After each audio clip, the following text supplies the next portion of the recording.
চলো আমরা আজকে একটা সহজ সমাধান করব বরিশাল বোর্ড 2022। সো এখানে আমাদেরকে কি বলা হয়েছে, গরুগতে যদি আমরা তাকাই লেখা আছে উদ্দীপক অনুযায়ী বড় পিস্টনের সরণ কত হবে। উদ্দীপক যদি আমি একটু খেয়াল করি, এখানে তোমার F1 এর মান 5 সেন্টিমিটার আছে, F2 এর মান তোমার হচ্ছে 9, এখানে D1 এর মান 2 সেন্টিমিটার আছে এবং D2 এর মান 30 সেন্টিমিটার আছে। সো এরা বলে দিয়েছে বড় পিস্টনের ভ্যাসটা D1 বড় পিস্টনটা হচ্ছে এটা 3 সেন্টিমিটার এবং ছোট পিস্টনটা হচ্ছে এটা তোমার 2 সেন্টিমিটার। হ্যাঁ, বড় পিস্টনের অনুভূত বল 9 এবং ছোট পিস্টনে তোমার প্রয়োগকৃত বল আছে 5 নিউটন। তো উদ্দীপক অনুযায়ী বড় পিস্টনের সরণ কত হবে তা নির্ণয় করতে বলছে। তো আমরা তো জানি যে বল বৃদ্ধিকরণ নীতি অনুসারে তুমি লিখতে পারো, আমরা জানি বল বৃদ্ধিকরণ নীতি অনুসারে একটা সূত্র আছে। আমরা জানি বল বৃদ্ধিকরণ নীতি অনুসারে, দেখো বল বৃদ্ধিকরণ নীতি অনুসারে তুমি যদি একটু খেয়াল করো, সূত্রটা হচ্ছে F1/A1 = F2/A2। একটু যদি তুমি এক্সচেঞ্জ করো তাহলে তোমার F2 এখানে চলে আসবে। অর্থাৎ এখানে আমি এটা যদি এক্সচেঞ্জ করতেছি, তুমি এটা যদি বজ্র গুণন টাইপের মানে করতে পারো তখন তুমি এক্সচেঞ্জ করতে পারবে, এর আগে কিন্তু না। অর্থাৎ সমান সমান এই পাশে একটা ভগ্নাংশ থাকতে হবে, এই পাশে একটা ভগ্নাংশ থাকতে হবে, তাহলে তুমি এক্সচেঞ্জ করতে পারবে। F2 কে নিয়ে আসতে পারবো এখানে, A1 চলে যাবে এখানে, A2 চলে যাবে এখানে। তো এখান থেকে আমি একটা লাইন লিখতে পারি, যেহেতু আমাকে সরণ চাইছে, সরণের ভিতরে A মানে কি, A মানে এরিয়া মিন ক্ষেত্রফল। ক্ষেত্রফল বললে মনে রাখবা, আমি সবসময় বলি যে পৃষ্ঠগুণ অঙ্ক করতে হইলে মানে পঞ্চপদের অঙ্কগুলো করতে হলে ক্ষেত্রফল মানে বৃত্তের ক্ষেত্রফল পাই আর স্কয়ার ক্ষেত্রফল, ঠিক আছে। তো F1/F2 তুমি লিখবে এখানে পাই r1 স্কয়ার, সেম ভাবে এখানে আছে পাই r2 স্কয়ার, হ্যাঁ পাই r2 স্কয়ার। তো এখান থেকে পাই বাদ দিয়ে দিলে তোমার এখানে r1 square by r2 square থাকতেছে, মানে আলটিমেটলি আর বাকি রইল কত, F1/F2 হ্যাঁ F1/F2 তোমার কত পাচ্ছিস, r1 square by r2 square. ওকে, এটাই হচ্ছে তোমার আলটিমেট, তুমি মানে সলিউশন করে এটা পাইছো। হ্যাঁ, এরপরে তুমি যদি একটু খেয়াল করো, এই তোমাকে তো এখন এরা পাইছে কি সরণ তুমি ক্ষেত্রফলের ভিতরে পাইছো কি ব্যাসার্ধ দিয়ে যাও, তুমি সরণ বের করতে পারবে না। সরণ বের করার জন্য তোমাকে একটা কাজ করতে হবে, সেই কাজটা হচ্ছে কি, আমরা তো জানি যে তোমার ছোট পিস্টনে যতটুকু কাজ করা হবে, মানে ছোট পিস্টনে যতটুকু বল প্রয়োগ করা হবে না কেন, সেটা কিন্তু বড় পিস্টনের সেই একই পরিমাণ কাজ অনুভূত হবে। তার মানে ছোট পিস্টনের যে কাজ বড় পিস্টনের সেম কাজ। মানে আবার বলতেছি, তুমি ছোট পিস্টনের যে পরিমাণ বল প্রয়োগ করো না কেন, 5 মিটার করো, 10 মিটার করো, 15 মিটার করো, কোনো ডাজন্ট ম্যাটার, তুমি এখানে যতটুকু বল প্রয়োগ করবে ঠিক সেখানে সেম পরিমাণ কাজ কি হবে, অনুভূত হবে। তাহলে এই পিস্টনের কাজ এবং এই পিস্টনের কাজ উভয়ই সমান হবে। আমরা লিখবো যেহেতু কাজ সমান হবে, যেটা আমরা নিজ থেকে জানি, আমরা লিখতে পারি যদি তুমি ছোট পিস্টনের কাজ W1 ধরো, বা তুমি এভাবে লিখতে পারো ছোট পিস্টনের কাজ W1, ছোট পিস্টনের কাজ W1 এবং বড় পিস্টনের কাজ W2 হলে তুমি যেহেতু দুইটা কাজই সমান, তুমি লিখতে পারো W1 = W2। তো কাজ কাকে বলে মনে আছে তোমাদের, কোন বস্তুর উপর বল প্রয়োগ করলে বস্তু যদি বলের দিকে সরণ ঘটে তখন বল ও সরণের গুণফলকে এই যে ইনটু মানে গুণ, বল ও সরণ গুণকে কি বলা হয়, কাজ বলা হয়। এখন তুমি বলতে পারো স্যার সরণকে আপনি এল দ্বারা প্রকাশ করছেন, হ্যাঁ সরণকে তুমি এল দ্বারা প্রকাশ করতে পারো, তাহলে এস দ্বারা প্রকাশ করতে পারো, এটা তোমার ব্যক্তিগত ইচ্ছা। কারণ আমরা জানি এল দ্বারা আমরা সরণ বুঝি, এস দ্বারা আমরা সরণ বুঝি, তো তুমি যে কোনো কিছু ইউজ করতে পারো। সো এখান থেকে তুমি একটা কাজ করতে পারো, F2 টা গুণ আকার আছে, এর পাশে নিয়ে আসতে ভাগাকার নিয়ে আসতে পারো।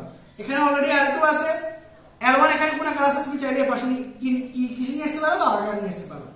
এবার তুমি দেখো এখানেও তুমি পাইছো F1/F2, এখানেও পাইছো F1/F2। এখন তুমি লিখতে পারো যে সুতরাং বা তুমি এটাকে যদি 1 নং সমীকরণ দিয়ে দাও আর এটাকে যদি 2 নং সমীকরণ দিয়ে দাও, তাহলে তুমি লিখতে পারবা 1 ও 2 নং সমীকরণ থেকে পাই 1 ও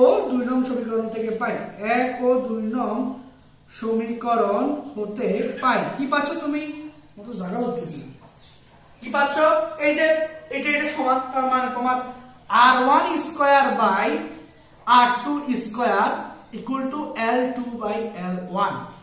এবার তুমি আর মানগুলো বসাইবা, পর্যায়ে আবার L এর মান দেওয়া আছে তোমার কাছে 5 সেন্টিমিটার। হ্যাঁ, এগুলো মানগুলো বসাই তোমার কাজটা হয়ে যাচ্ছে, তুমি আলটিমেটলি অ্যান্সার পাই যাবে তোমার কতটুকু সরণ হচ্ছে। তো যেহেতু আমার জায়গা নেই, তাই আমি এই পাঁচটাকে মুছতেছি।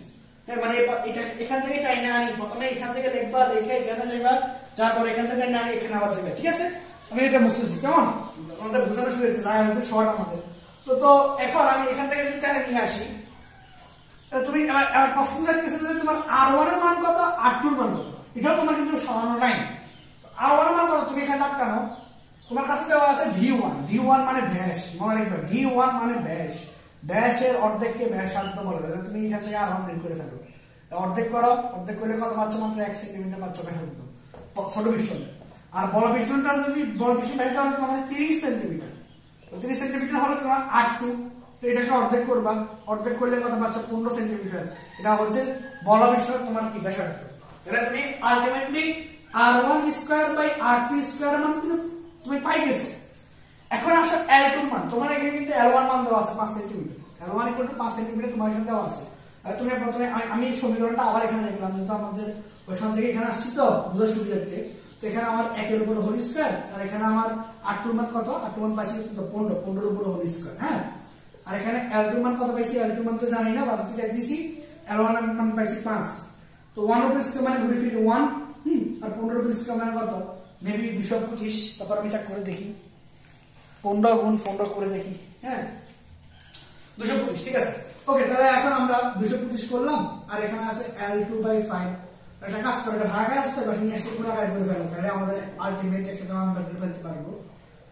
গুণাকার দিয়ে দিলাম, সুতরাং L2 এর মান বের করে ফেলতে পারবো 1/225, 1/225 এটাকে ভাগ করে তুমি কি করবা, 5 দিয়ে কি করবা, গুণ করবা, 5 দিয়ে গুণ করলে বাচ্চা তুমি 0.022 সেন্টিমিটার। দেখো আমরা কিন্তু সেন্টিমিটার রাখছি, সো এটা কিন্তু আমাদের অ্যান্সারটা সেন্টিমিটারে বের হবে, নট মিটার, মিটারে বের হবে না, ঠিক আছে, এটা মাথায় রাখিও। তুমি যদি সেন্টিমিটার দিয়ে কাজ করো, তুমি অ্যান্সার সেন্টিমিটারে পাবে, মিটার পাবে না। আসলে তুমি এটাকে মিটারে নিয়ে নিতে পারলে এটা মিটারের বাইরে হতো। আশা করি তোমাদের কোনো নিয়ে সমস্যা হওয়ার কথা না। তো এই যে উদ্দীপক অনুযায়ী বল বেষ্টনের সরণ কত হবে বা বল বেষ্টনের অনুভূত বল কত হবে, এগুলো আমরা অনেক করছি, মানে এই যাবতীয় যতগুলো সমাধান আছে গুরুগতে, এটা তো গরুগ তো আমরা এক পার্ট মুছে ফেলছি, প্রথম পার্ট লেখা ছিল, তারপর আমরা সেকেন্ড পার্টে গেছি, তারপর এখানে থার্ড পার্টে করে ফেলছি।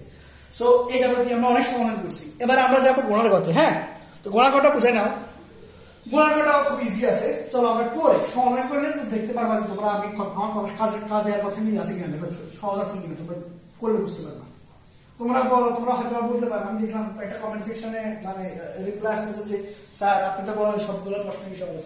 হ্যাঁ, আসলে প্রশ্ন সহজ তোমার ডিপেন্ড করে তুমি কতটুকু সেটা বুঝতে পারতেছো। আমি যে তোমাকে এটা সমাধান করে দিই, তোমার এটা সহজ মনে হবে।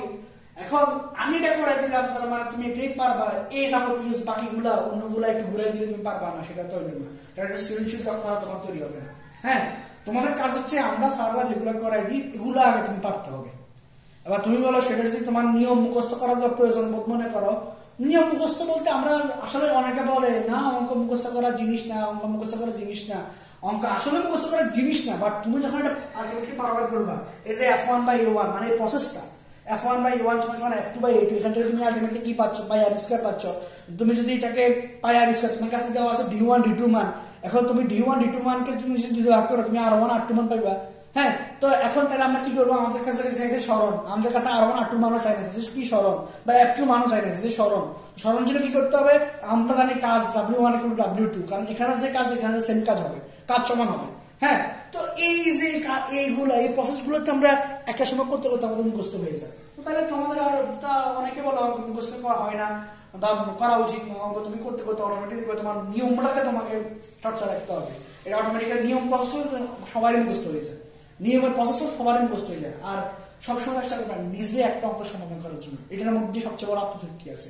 একটা অঙ্ক যখন তুমি করবা কষ্ট করে, যখন দেখবে তোমার অ্যান্সার মিলছে, তখন তোমার নিজের মধ্যে একটা আত্মতৃপ্তি কাজ করবে। সো এইভাবে আমাদের কাজটা করতে হবে, ঠিক আছে। ওকে, চলো আমার কথা না বাড়াই, ভিডিও লং হয়ে যাবে। ছোট বেষ্টন দেখো, এই ছোট বেষ্টনে হ্যাঁ এরা একবার 5 নিউটন বল প্রয়োগ করতে চাইতেছে, একবার 12 নিউটন বল প্রয়োগ করতে চাইতেছে, একবার 30 নিউটন বল প্রয়োগ করতে চাইতেছে। করলে বড় বেষ্টনে কি কি বল পাবে, খুব ইজি স্যার, একেবারে খুব ইজি। তোমার কাছে D1 D2 মান দেওয়া আছে না, তুমি একটু আগে R1 R2 মান বের করছো না, মানে একটা গরুগ হতে পাই R1 প্রথমটা পাইছে 1 সেন্টিমিটার, পরেরটা পাইছে R2 পাইছে 15 সেন্টিমিটার, শেষ। এটা যদি পাই গেছো বরং তো হয়ে গেছে। এবার দেখো তুমি দেখবা ছোট বেষ্টনে মানে অর্থাৎ F1 = 5 নিউটন হলে তুমি তো একটা সূত্র জানো, বল বৃদ্ধিকরণ নীতি অনুসারে F1/A1 সমান সমান F2/A2। এখান থেকে আমি ইয়া করে নিলাম, F1 এখানে রাখলাম, F2 এখানে রাখলাম, আর এখানে A1 ওই যে এক্সচেঞ্জ করলাম, A1 টা আবার এখানে নিয়ে গেলাম, A2 টা এখানে নিয়ে গেছিলাম। এটা গোল কথা আমরা বুঝাইছিলাম একবার। তো এখন এবার তুমি চাইছো কাউন্ট বের করার জন্য F2 মান বের করার জন্য, তো একটা কাজ করো, এটাকে উল্টে ফেলো, অর্থাৎ F2 চলে যাবে উপরে, F1 চলে যাবে নিচে, A2 চলে যাবে উপরে, A1 চলে যাবে নিচে। তো এখান থেকে উল্টে ফেললে এবার একটু খেয়াল করো স্যার, এখানে F2 তো অলরেডি আছে, A2/A1 গুণ এই যে F1 এখানে ভাগাকার আছে, পাশে কি হবে গুণাকার হবে, ঠিক আছে। তাহলে তুমি কি করবে, যত আমরা আমাদেরকে আলটিমেটলি আমাদের কিন্তু বড় পিস্টনের প্রাপ্ত বলের পরিমাণ বার করতে হয়েছে না। তো আমি F2 মান সব সময়, এই যে তুমি এখন 5 নিউটন দিছো, F1 = 5 নিউটন হলে, হ্যাঁ তুমি 5 নিউটন দিছো না, পরে বা দ্বিতীয়বার তোমাকে F1 = 12 নিউটন হলে, F1 = 30 নিউটন হলে, তো এইভাবে করে F2 মান বের করবা। তো আমি একটা সমীকরণ বানাই নিই, তারপর সমীকরণ পর পর করে বসাই দেব, টপ করে বসাই দেব। তো এখানে A2 মান কত, পাই r2², মানে আমি তো বলছিলাম যে পিস্টনে যেগুলো ক্ষেত্রফল বললে পাই r² দিবা, আর A1 এর সেম পাই r1² ইনটু F1। তো এখানে পাই এখানে পাই কাটিয়ে দিতে পারো তোমরা। তাহলে সব সময় এই সমীকরণটাতে, অর্থাৎ কোন সমীকরণটাতে, r2² ইনটু F1, এই সমীকরণটাতে আমি F1 করে 5 নিউটন এটা এখন দিব, এটা পরবর্তীতে দিব, আমরা এমনি রেখে দিই এখন। তাহলে আমি এই সমীকরণ দিয়া, হ্যাঁ এখানে তুমি যদি এই সমীকরণ দাও, একটা সমীকরণ বসাই দাও, তাহলে এবার F1 = 5 নিউটন হলে 1 নং সমীকরণ হতে পাই, F1 = 12 নিউটন হলে 1 নং সমীকরণ হতে পাই, হ্যাঁ তারপর F1 = 30 নিউটন হলে 1 নং সমীকরণ হতে পাই, সবকটি বের করে বলতে পারবো সবগুলো F2 মান, ঠিক আছে। তিনটা F2 মান বের হবে, শুধু তিনটা F2 মান বের হবে। তাহলে আমরা লিখব F1 = 5 নিউটন হলে 1 নং সমীকরণ হতে পাই, 1 নং সমীকরণ হতে পাই, হ্যাঁ। তো বসালে কত পাবা, F2 = R1 এর মান, R1 তো অলওয়েজ ফিক্সড, 1/² সরি 1/² মানে 1, 15/², R2 মান হচ্ছে, সরি R2 মান হচ্ছে 15/² মানে 225, 1/² মানে 1, এটা অলওয়েজ ফিক্সড থাকবে। আর F1 মান কত, F1 মান বলছে 5 নিউটন, আমরা 5 নিউটন করতেছি, এখন 5 নিউটন নিয়ে কাজ করতেছি, হ্যাঁ। তো এই হিসাব নিকাশ করলে এটা কিন্তু 4 সেন্টিমিটার আছে, এটা মাথায় রাখলে কিন্তু আমরা এটাকে মিটারে নিয়ে নিই, এটাই ভালো হবে। মিটার নিতে কত ভাগ করতে হবে জানো তো, 100 দ্বারা ভাগ করতে হবে, সেন্টিমিটার মিটার নিতে হবে। তাহলে 225 ভাগ কত 100, যেটা পাইছো ওটার সাথে তুমি গুণ করে দাও, 5 গুণ করে দাও, কত পাচ্ছ 11.25 নিউটন পাইছো। তাহলে এই F2 মান হচ্ছে 11.25 নিউটন। বারবার বলতেছি তুমি কিন্তু এটাকে মিটারে নিয়েছো, প্রথমে আমি 100 দ্বারা ভাগ করছি, তারপর 5 দ্বারা গুণ করছি, এখানে তো ভ্যালু নেই। এবার আবার লিখবা F1 = কত নিউটন, হ্যাঁ F1 কত নিউটন, 12 নিউটন। 12 নিউটন হলে আবার তুমি ওই সূত্র সমীকরণ দিয়ে পাবা, সমীকরণ 1 নং সমীকরণ হতে পাই হলে 1 নং সমীকরণ হতে পাই, এটা লিখে দিবা, 1 নং সমীকরণ হতে পাই, সমীকরণ হতে পাই। এই F2 মান, F2 = কত, এই যে আবার সেম R1 মান 225/1, আর এখানে F2 মান এখন 12 হয়ে গেছে, 225 কে 100 ভাগ করব, 225 ভাগ 100 সেন্টিমিটার আছে, এবার মিটার নিয়ে নিচ্ছি আমি। এবার 12 ভাগ গুণ করবা, গুণ করলে কত পাচ্ছ, 27 নিউটন, 27 নিউটন পাই গেছো। এরপরে F3 মান যদি চাও, F1 = মানে আমরা আরেকটা F2 মান বের করব, F1 = তুমি 30 নিউটন হলে আবার সেম 1 নং সমীকরণ হতে পাই, 1 নং সমীকরণ হতে পাইবা কি, F2 = আবার সেম 225/1, হ্যাঁ। আর এখানে এখন যাই হয়ে যাবে কত, 30, 225 তুমি আগে সেন্টিমিটার আছে, এটা নিতে হবে, 225 ভাগ কত 100, যা পাইছো তার সাথে কত গুণ করবা, 30 গুণ করবা, গুণ করে কত পাচ্ছ, 67.5 নিউটন পাচ্ছ। তাহলে তিনটা F মান পাইছো, এই যে 11.25 নিউটন, এরপরে 27 নিউটন, এরপরে তিনটা F2 মান পাইছো, 67.5 নিউটন। এখন তোমাকে বলছে, এরা কিন্তু তোমার কাছে এই মানগুলো বের করতে বলা নেই, তোমার বলছে বড় পৃষ্ঠের প্রাপ্ত বলের একটি গ্রাফ এঁকে তোমার মতামত তুমি ব্যাখ্যা করতে বলছে। তুমি তো অলরেডি তোমার মতামতগুলো দিয়ে দিছো যে F1 মানে এত হলে F2 মানে এত হলে, F1 5 নিউটন হলে F2 মানে একটা বাড়িব, 12 নিউটন হলে একটা বাড়িব, 30 নিউটন হলে একটা বাড়িব, হ্যাঁ বাড়িব, এটা তুমি দিয়ে দিছো একটা মতামত ভিত্তিতে, তুমি এটা বের করছো। এখন জাস্ট তোমাকে গ্রাফটা করে দেখাইতে হবে, গ্রাফটা করে দেখালেই তোমার মানে সবকিছু ক্লিয়ার থাকবে মোটামুটি। চলো আমরা গ্রাফটা একটু খুশি যেহেতু এই পার্ট আমি মুছে ফেলতেছি, কারণ এই পার্টে আমার গ্রাফ দেখাতে হবে, নাহলে তো আমি হবে না। তাহলে প্রথমে ফার্স্ট পার্ট, তারপর সেকেন্ড পার্ট, তারপর থার্ড পার্ট, আমার বোর্ড অনুযায়ী আর কি, তোমার তো সবকিছু একসাথে লিখবা। এরপর আমি ফোর্থ পার্টের বের করতেছি, কেমন? হ্যাঁ, তো এবার আমরা গ্রাফ যদি বসাই, দেখো এইবার আবার তুমি লিখবা ছোট পিস্টনের অনুভূত বল। ছোট পিস্টনের প্রয়োগকৃত বল, অনুভূত কেন হবে? ছোট পিস্টনের প্রয়োগকৃত বল, প্রয়োগকৃত বল, ছোট পিস্টনের প্রয়োগকৃত বল। আর এখানে লিখবা বড় পিস্টনের অনুভূত বল, বড় পিস্টনে অনুভূত বল। হ্যাঁ, এবার দেখো ছোট পিস্টনে যখন 0 ছিল তখন বেগ 0 ছিল, যখন বেগ না স্যার বড় পিস্টনের অনুভূত বল ছিল। তো এখন যখন 5 সেকেন্ড তুমি করছো তখন পাইছো 11 মিনিট। এই দেখো 5 এর জন্য তুমি পাইছো কত? ধরো সামথিং, এখানে আমরা সর্বোচ্চ কত আছে? 67 মিনিট আছে। হ্যাঁ, আমরা এখানে 10 দিই, এবার 10 ধরলাম, এই দাগটাকে আমি ধরলাম 10, তারপরে দিলাম 20, তারপর দিলাম ধরো 30, তারপরে 40, হ্যাঁ বদল অবশ্যই আপনাকে দেখে দিব 50, 60, ধরো এখানে দিলাম 70। হ্যাঁ, ওকে। তো 5 ছোট বেশ এখানে দিলাম, ছোট বেশি তো বেশি না, 5 12, কেন? তাহলে 5 10 আর 30 মিনিট, কেন? তাহলে একটু ছোট ছোট করে দিতে হবে। 5 10 15 20 25 30, ছোট বিষয়ে সর্বোচ্চ 30 মিনিট পর্যন্ত আছে, আর বড় বিষয় তো 60 পর্যন্ত আছে। দেখো ছোট বিষয় যখন 5 মিনিট তখন সেটা পাইছে 1125। 1125 মানে কি দেখছো? এখান থেকে একটু উপরে, মানে এখানে, এখান থেকে এখানে দিয়ে দিবা, বা তুমি ইচ্ছা করে এইভাবে করতে পারো, এবার আবার একটা দাগ লিখতে পারো, এটা শেষ। এখান থেকে বাড়তেছে, মানে আস্তে আস্তে বাড়বে। হ্যাঁ, এরপরে মানে 0 থেকে 0। হ্যাঁ, এরপরে দেখো মানে এবার আবার একটা দাগ, এবার আবার একটা দাগ দিয়েছে, এবার আবার দাগ এটা দিয়ে দিয়েছে। এরপরে যখন ছোট পিছন তোমার 12 নিউটন, 12 নিউটন মানে একটু এদিক থেকে, হ্যাঁ এদিক থেকে ওই, তাহলে তোমার বড় পিছনের উৎপাদন হচ্ছে 27। 27 ধর আমি এবার আবার দিলাম, একটু এদিক দিয়ে দিলাম, তাহলে এখানে হচ্ছে 12, 12টা এখান থেকে গিয়ে এখানে হচ্ছে। হ্যাঁ, এরপরে হচ্ছে যখন তোমার ছোট পিছন 30 নিউটন, 30 নিউটন মানে এখান থেকে, তখন সেটা বড় পিছনের উৎপাদন হচ্ছে 7.5। 7.30 বার এবার আবার যায় 7.5 ধরে এখান থেকে এবার আবার হচ্ছে। তার মানে আলটিমেটলি তুমি যদি দাগ ধরে টানো আর কি, এইভাবে করে হবে, এভাবে করে হচ্ছে আর কি, এইভাবে করে হবে। তোমার যদি অরিজিনাল অথেন্টিক গ্রাফে আঁকো তাহলে তোমার এইভাবে করে হবে। হ্যাঁ, তো এইবার তুমি একটা দাগ দিয়ে দিবা, অর্থাৎ তুমি বুঝতেছো যে এখানে বাড়তেছে, 0 সময় 0, 5 সময় এরকম। হ্যাঁ, তারপর হচ্ছে 5 নিউটনের সময় এরকম, 12 সময় 12 নিউটনের সময় এরকম, আর 30 নিউটনের সময় বড় বেশি হতে পারে এরকম, মানে আলটিমেট গ্রাফটা এরকম বাড়তে পারে।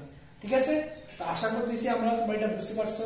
হ্যাঁ, তাহলে আমাদের প্রথমে 5 পার্টটা আমি মুছে ফেলছি, সেকেন্ড পার্ট, থার্ড পার্ট এবং ফোর্থ পার্ট। হ্যাঁ, আমার 4 নাম্বার পার্ট, মানে আমার তো জায়গা নেই হিসেবে আমি তোমার দেখা যায়। আশা করি তোমার ভিডিও ক্রমান্বয়ে স্ক্রিপ্ট না করে গেলে তোমরা বুঝতে পারবা।